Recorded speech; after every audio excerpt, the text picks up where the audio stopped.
Hello, and welcome to Pax Britannica. My name's David Montgomery, and I'm the host of the podcast, The Siècle.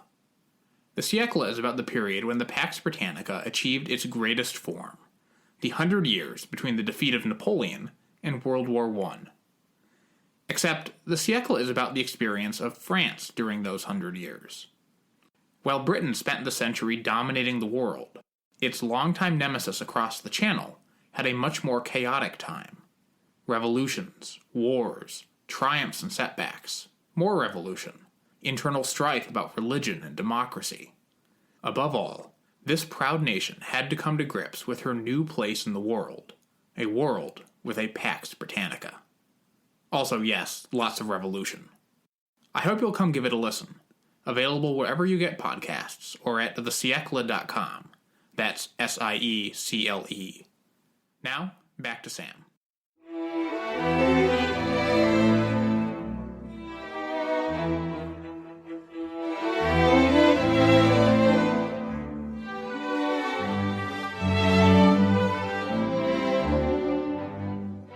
Welcome to Pax Britannica.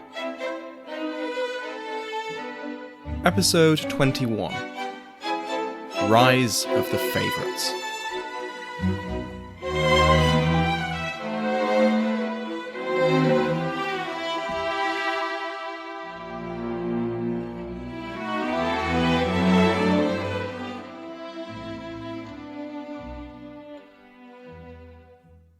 Welcome back to Pax Britannica.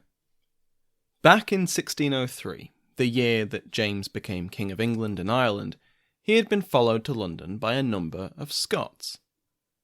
Most received gifts or pensions and ordered back to Scotland, which was quite sensible given the antagonism between them and the English, but some stayed.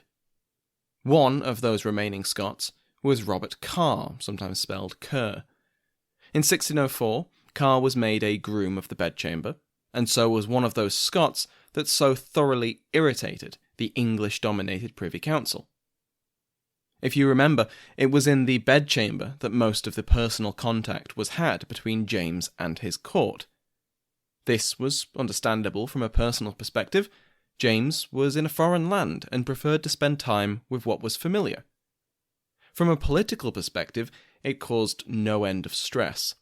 It was not meant to be a foreign land to James. He was the King of England. The antagonism between the Privy Council and the bedchamber would be a constant source of upset in James's government, and one of the most upsetting would come to be one Robert Carr. Carr was on good terms with the king for the first few years in England. He wouldn't be in the bedchamber if he wasn't, but that relationship gained a new dimension after a joust in March of 1607, where Carr fell off his horse and suffered a broken leg. Shame about the leg, but what Carr got in return was one-on-one time with King James, as the king took it as a personal project to nurse the young man back to health. By the end of the year, Carr, with presumably his leg fully healed, was the king's favourite, and was knighted and promoted from groom of the bedchamber to gentleman of the bedchamber. For almost the next decade, Carr would monopolise the king's personal attention, and with that came material rewards. In 1608, Carr was awarded one of Sir Walter Raleigh's manors, and in 1611 he was made Viscount of Winchester and Baron of Winwick. After the death of Salisbury, who was described by contemporaries as an enemy of Carr, but which we've seen has largely been dismissed by modern histories, Carr was promoted further. In 1613, he was made Earl of Somerset and took his seat on the Privy Council. From here on, I'll refer to Robert Carr as the Earl of Somerset or just Somerset. By all accounts, James hated the petition aspect of kingship. He doesn't appear to have enjoyed many of the public-facing duties of kingship, and the seemingly endless waves of petitioners was one of his least favourite. At one point, he said that if Judas had been on trial for murdering Jesus, one of his subjects would come forth to grovel for his life. Salisbury had diverted many of the petitions that were intended for the king, due to his great influence and importance. getting an audience with him was nearly as good as meeting with the king himself.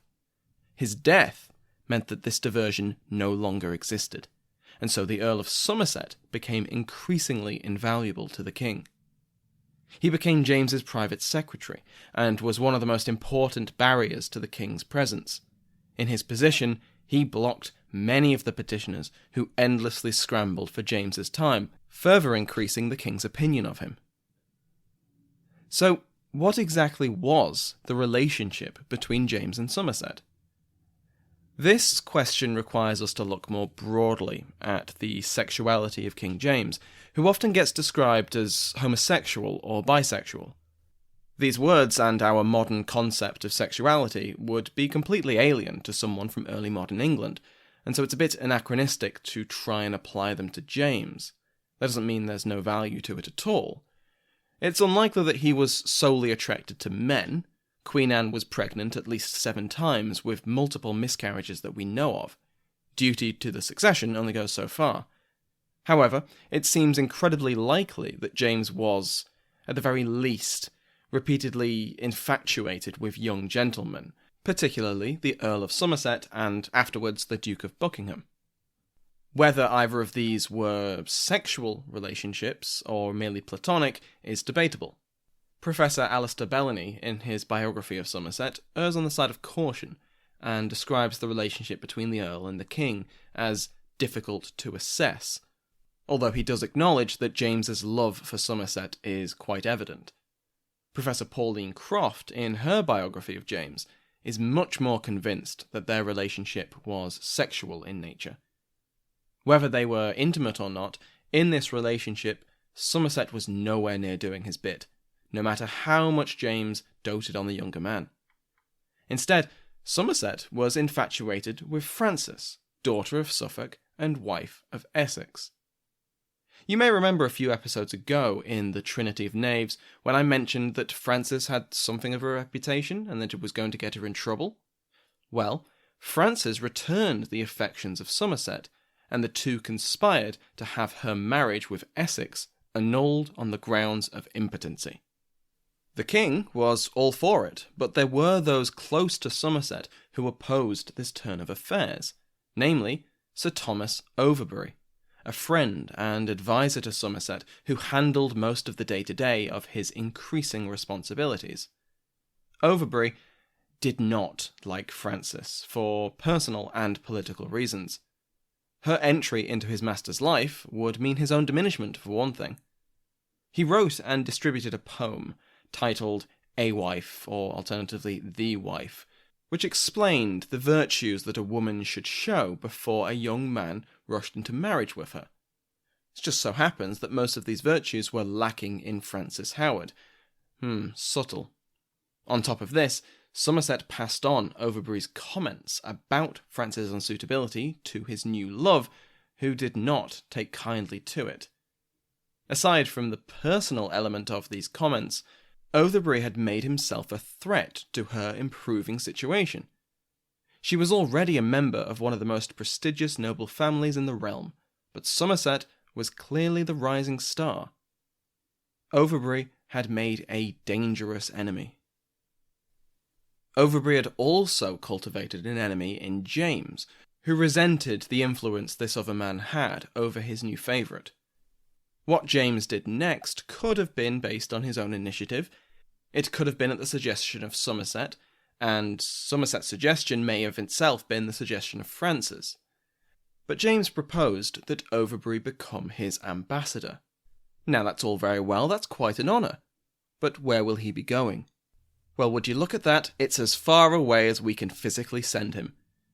Overbury was to go to the court of the Russian Tsar.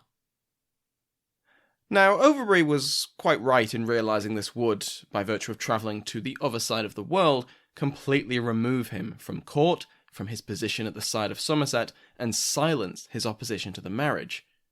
So, perhaps unwisely, he refused the honour. James was not pleased at this insolence. He already didn't like Overbury, and in April 1613, Overbury was imprisoned in the Tower of London for refusing the order of his sovereign. He would remain in the Tower for 5 months, before dying of an illness in September. Or did he? The way was now open for Frances to have her marriage annulled, and James was quite happy to help. He was never jealous of the women in his favourites' lives, and at the annulment hearing, James interfered to ensure it was the result Somerset wanted. In December 1613, Robert Carr and Frances Howard married, with the spectacular wedding paid for by the king. These events had far-reaching consequences. Somerset was now wholly part of the Howard group at court, which was still not a faction per se, but now a majority of court patronage was in the hands of Howard family members or their relations, especially since Somerset continued to receive further titles. Essex had been publicly humiliated, branded as impotent, essentially on the order of the king. Frances was now seen as manipulative and power-grasping. This entire ordeal reflected very badly on the Stuart Court, as well as on the king himself. More and more, the royal court appeared decadent, corrupt, and frivolous, with James himself making arbitrary decisions to his personal favourite's benefit. We'll make a brief divergence to the topic of foreign policy. As we touched on a few episodes ago, this was a matter of some concern on the Privy Council. With the marriage of Elizabeth to the Elector Palatine, James now had familial connections with many of the major Protestant power players. His own marriage brought ties to Denmark. His son-in-law was a force of his own, and brought his own links to Brandenburg, Sweden, and the Huguenot Duke de Bouillon. With these bonds, James helped mediate a peace between Denmark and Sweden in 1613, and his position as a Protestant monarch with the respect of Catholics made him a keystone in the delicate truce between religions. Back in England, Somerset began to make mistakes. From 1614, his enemies at court began to multiply. Queen Anne hated him with a passion, and his growing prominence and eternal presence at court meant she retreated further from her husband, even as her own health deteriorated. Her formerly glittering household lost some of its lustre. It ceased to be the prime destination for England's leading ladies, and she stopped hosting her famous masques in February 1614. The Earl of Pembroke and the Archbishop of Canterbury were among those on the Privy Council who feared the crypto-Catholic sympathies of the Howards. Their tendency to favour closer links with the Habsburgs and Catholic factions in France directly challenged their hope that the king would look towards links with Protestant realms. Somerset's colleagues on the Privy Council also resented his monopolisation of the king's attention, and, well aware of their king's proclivities, tried to offer a suitable replacement. To this end, a young country gentleman called George Villiers was found and placed in front of James during his summer progress in 1614. James was quite enamoured with Villiers, which was perfect timing for Somerset's enemies, as the Earl himself was beginning to get too big for his boots. Now he was married into the highest echelons of society, perhaps he thought his position was secure, and that he no longer needed to court James's favour. Over the next year, Somerset increasingly disrespected the king, often in public.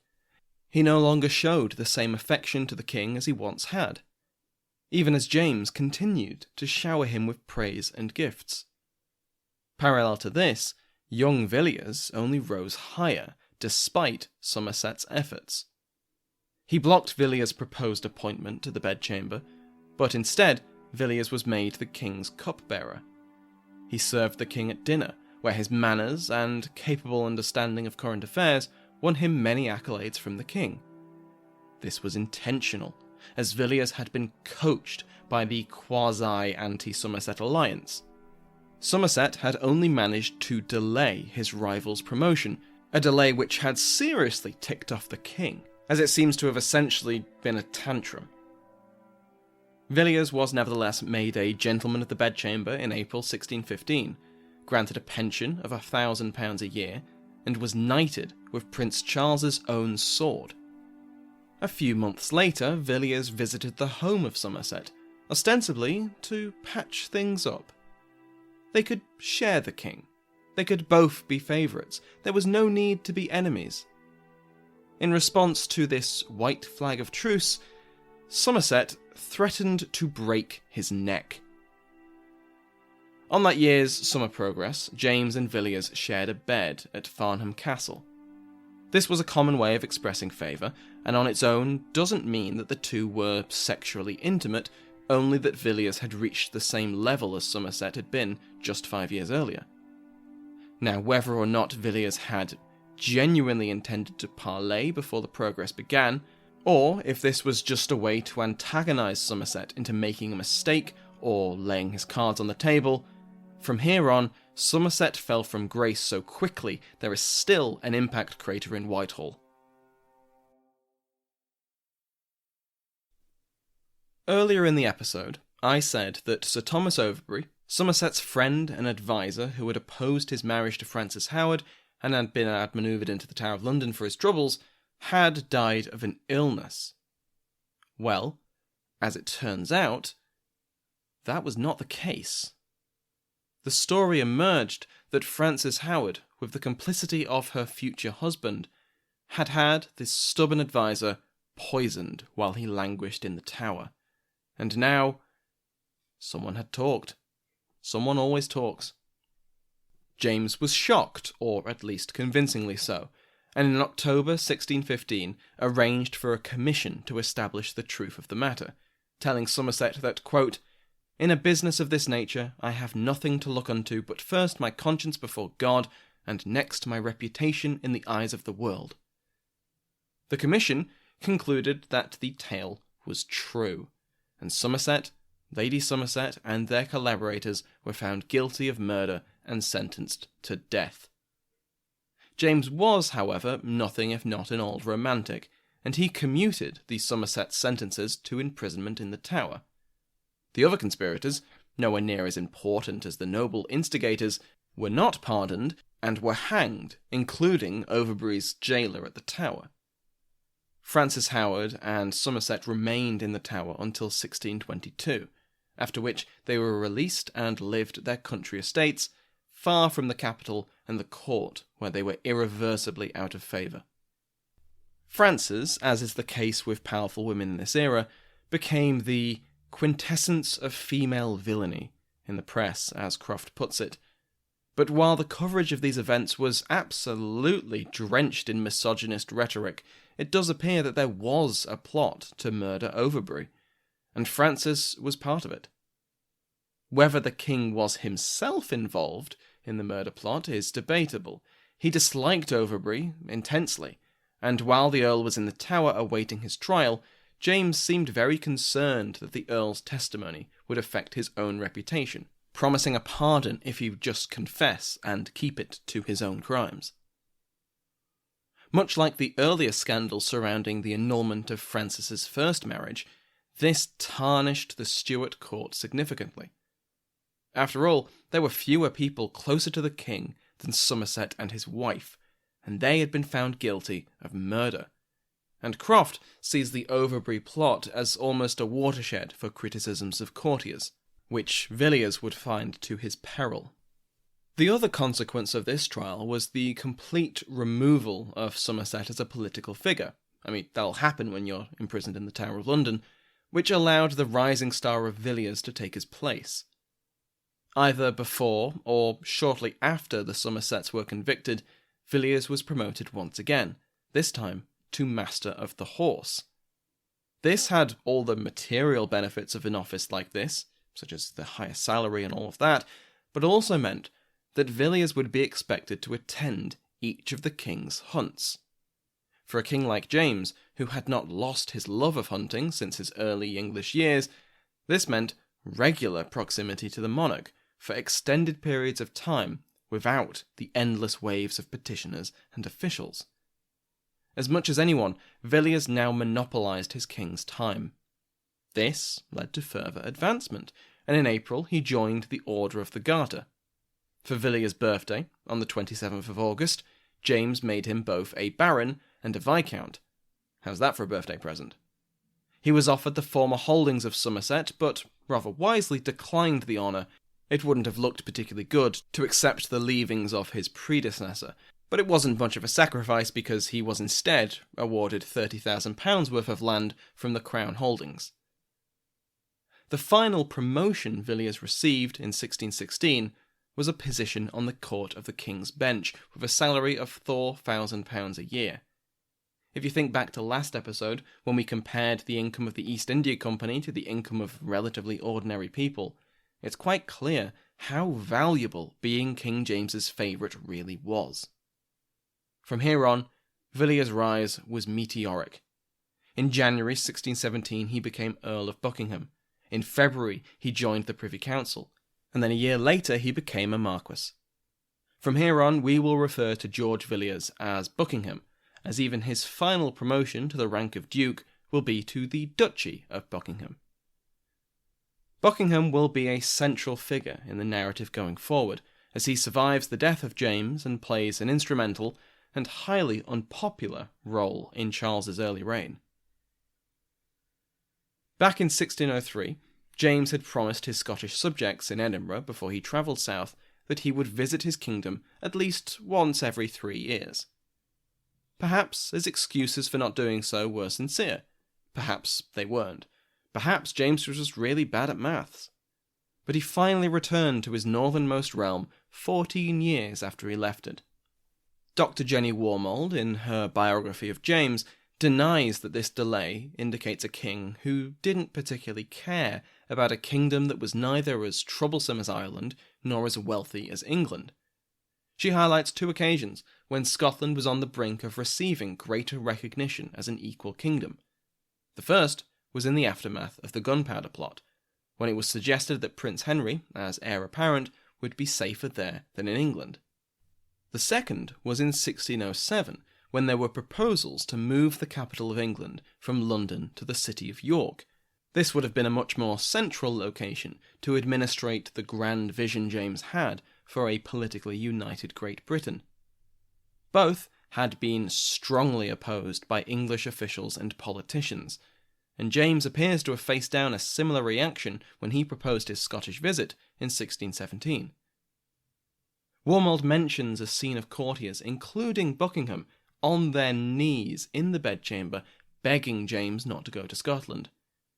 I've wholly ignored Scotland since James arrived in England, and that shameful treatment will have to continue for now. I plan to look at Scotland during James's absence and his subsequent visit in the next few episodes, because the Scots were not just passive actors because their king was on an extended holiday in the south. By 1617 and 1618, the relative religious peace that James had helped mediate on the continent was rapidly collapsing. The heirless Matthias, Holy Roman Emperor and King of Bohemia, Hungary and Croatia, was approaching his end. The staunchly Catholic Ferdinand, cousin to Matthias, was elected King of Bohemia in 1617 in anticipation for Matthias's death and his accession to the imperial throne. The problem was, the Bohemian estates were overwhelmingly not Catholic, and feared that their new king would seek to impose his faith upon them. They were probably right. When Ferdinand dispatched 2 officials to administrate the kingdom on his behalf, Bohemian nobles captured them and threw them out a window. This was the famous Second Defenestration of Prague, and it kicked off the Bohemian Revolt and, as the conflict escalated, the 30 Years' War. Why does this matter to our narrative?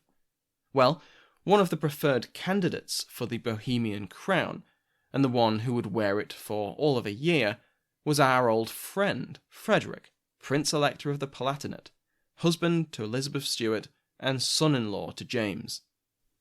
Once the Stewart regime gets fully invested in the conflict, we will return to the topic in much greater detail, but for now just know that one of the deadliest wars in European history has just kicked off.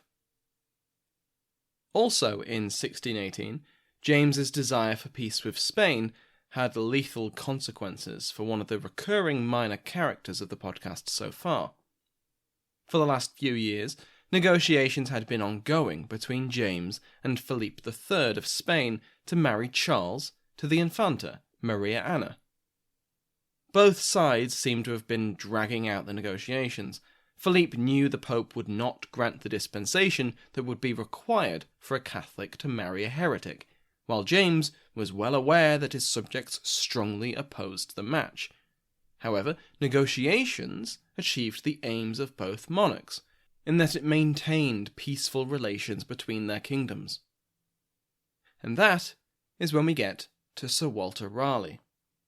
Raleigh had rotted in the Tower of London since his implication in the main plot at the accession of James, but on the 19th of March 1616 the king saw fit to release him, and granted him permission to continue his career as an explorer and privateer. Part of his release was the promise that he would avoid Spanish interests in America, and so not threaten the negotiations. Raleigh duly set off to discover the fabled city of El Dorado, arriving in Venezuela. This is where everything went wrong for the English national icon, if the previous 15 years in captivity don't count. Possibly against Raleigh's orders, he would later claim at least, a fraction of his men set off under the command of his friend, Lawrence Keymis, and attacked a Spanish outpost on the Orinoco River. In this attack, Raleigh's son Walter was shot and killed, as was the Spanish governor. So that whole condition of his pardon, not antagonizing the Spanish by attacking their convoys or settlements or, murdering their governors, yeah, that's going to be a problem. His friend returned to Raleigh and begged forgiveness, and when he did not receive it, Keymis killed himself. First, he tried to shoot himself in the heart, but the bullet was deflected by his rib, and so he then used his dagger to stab himself in the heart. After this, the rest of Raleigh's fleet abandoned him, while his crew grew steadily more mutinous. Once he sailed across the Atlantic, he landed at Kinsale, County Cork, and there the bulk of his party disappeared. Raleigh returned to Plymouth in disgrace. His son was dead. His best friend possibly betrayed him and then took his own life. The attack on the settlement hadn't even worked, and Spain was gunning for him. Oh, and he never did find El Dorado. Upon his return, he was promptly arrested. Reports had filtered back to Europe of his actions in Spanish America. James wasn't happy. The Spanish ambassador Gondomar wasn't happy. Raleigh himself was certainly not happy. He was transported to the Tower of London via Salisbury, where he met the king, who was on a progress. Raleigh's apologies and excuses were rejected out of hand. Once he reached the Tower, on the 10th of August, he requested the aid of Buckingham, knowing he had the king's ear. Buckingham would hear none of it. He supported the Spanish alliance which Raleigh had so poorly treated. While in the Tower, he was interviewed by Sir Thomas Wilson, who described him as an arch-hypocrite. Raleigh was without friends or allies. Gondomar demanded that Raleigh's original sentence of death be reinstated. After all, he had broken the terms of his pardon. James agreed, although, depending on who you ask, he did so either reluctantly or without much fuss, possibly still suspecting Raleigh's involvement in the earlier conspiracies. Raleigh was summoned before the Privy Council on the 22nd of October. Here, he was accused of knowing all along that El Dorado didn't exist, plotting with France, betraying the king, and abandoning his men. Raleigh denied all of it, but the commissioners were already settled on his guilt and his punishment. The original sentence of 1603 would be revived. Raleigh would die. He went to the block with a calm confidence. Commenting on the headsman's axe, he said, "This is a sharp medicine, but it is a physician for all diseases and miseries." Sir Walter Raleigh was beheaded at the Palace of Westminster on the 29th of October, 1618. His head was put into a leather bag and given to his wife, which is a bit grim, but better than going on Traitor's Gate, I suppose. In March 1619, Queen Anne died at Hampton Court. She had been ill for many years, suffering from gout and leg ulcers from 1612, and by 1615 her physician was concerned that she would contract dropsy. By September 1618, she was too ill to leave the palace, and Charles took to sleeping in an adjoining room in order to be with her.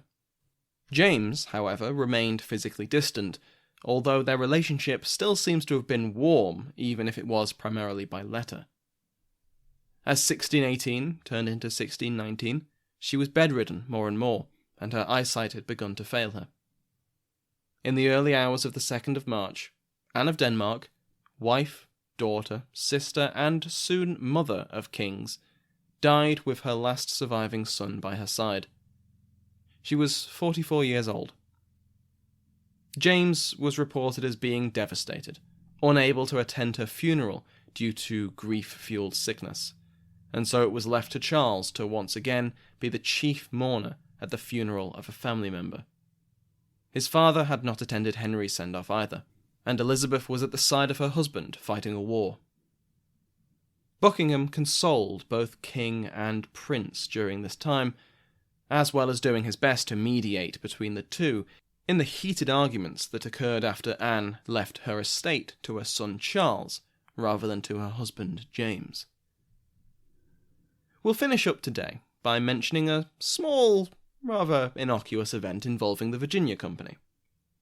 They had been approached by some religious dissidents, both in England as well as across the Channel.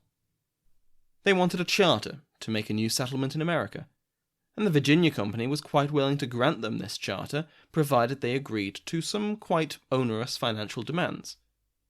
If they survived, which was hardly a certainty, they would work to pay the company its due. If they didn't, well, the Virginia Company was no worse off.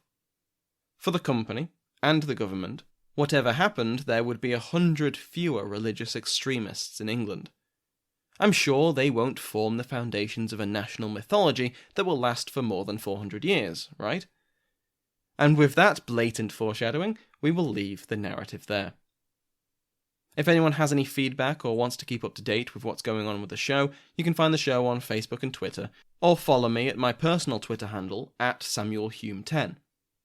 Thank you once again to my House of Lords, the Royal Headsman, executed today, Her Grace the Duchess of Devon, Michelle Gersich, the Most Honourable Marchioness of Scullion, Lady Jennifer, the Right Honourable Countess of Surrey, Jean Buckley, the Right Honourable Countess of Shrewsbury, Elaine Dickens, the Earl of Oxford, Christopher Grogan, the Earl of Somerset, Brendan Bonner, the Countess of Cornwall, Belinda Clarence, and the Earl of Hereford, Christopher Remo.